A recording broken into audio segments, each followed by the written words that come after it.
Hello, welcome back. It's Beth, and it's Thursday, and today I'm planning to continue our talk about Halloween and celebrating this time of the year. For many of you, you'll know that this is also the Celtic celebration of the New Year and is a time for remembering the ancestors. And so I wanted to ask you, how do you remember those who have passed on?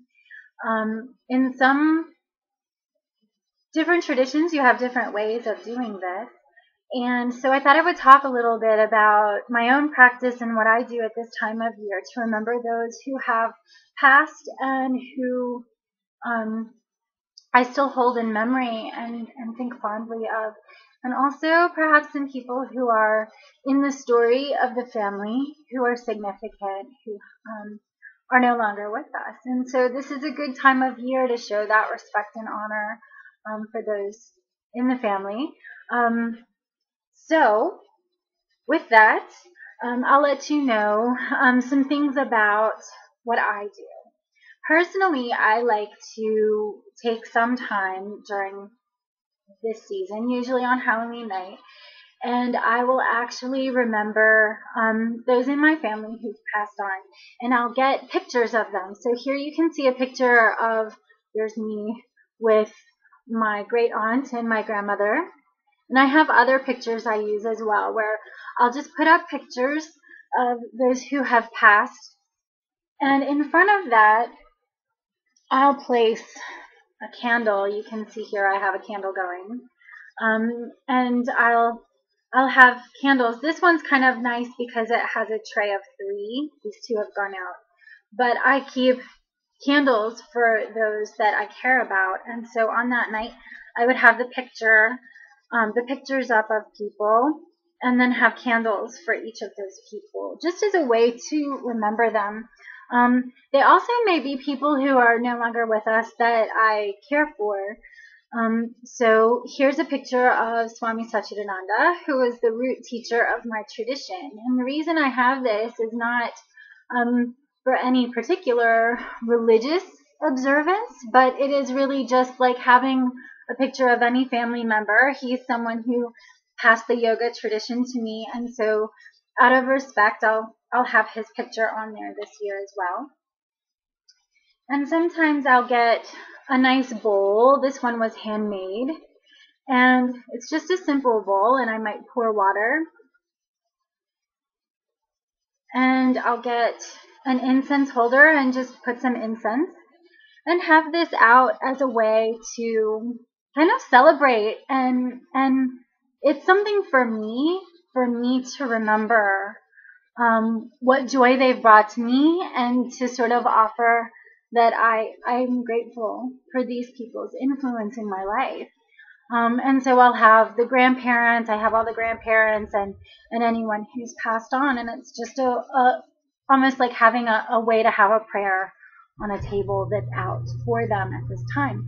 And you know, cultures all across the world have different ways of doing this. If you're in America, you're probably familiar with the Mexican Day of the Dead, which is October 31st to November 2nd. And this is a time where, in Mexican tradition, they remember those who've passed on. And traditionally, like in many cultures, they'll set out water or set out, in Mexico, I know a lot of times they'll set out alcohol, and they'll actually prepare a meal, maybe even the favorite meal of those who've passed on, and they have traditions where they actually have an empty plate at the dinner table with everyone, which is a nice way to remember them. Or they'll have a separate table where they have the pictures, and then they have a plate of food for just to offer thank you. Traditionally, there are carnations that are brought, and you may have seen sugar skulls that they make to recognize that all people deal with death. And they'll make little figurines that represent those who've passed on and place them around.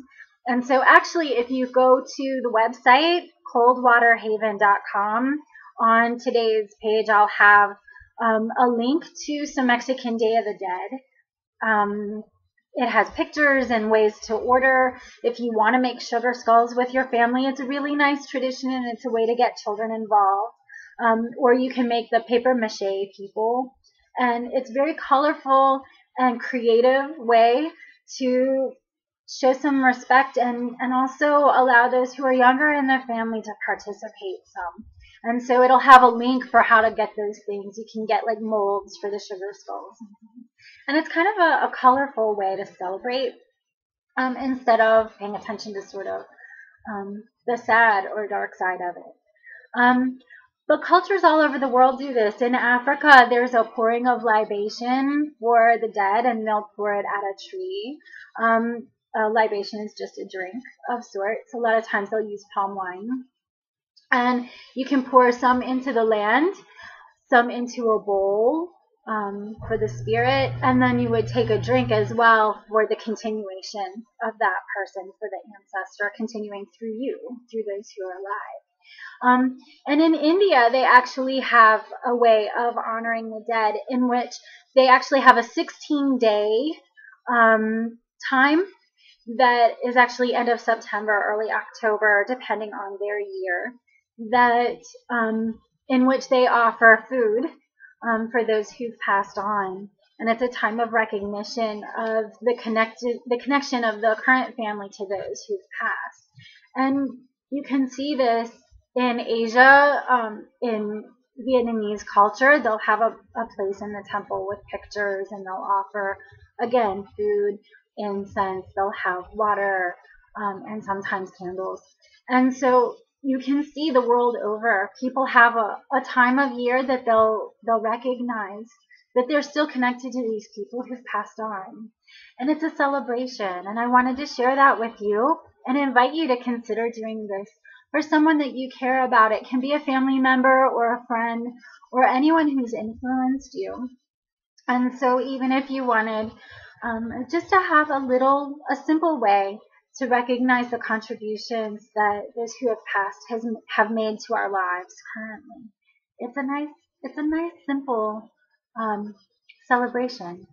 So with that, I bid you adieu, and I will see you again tomorrow. Thanks. Bye-bye.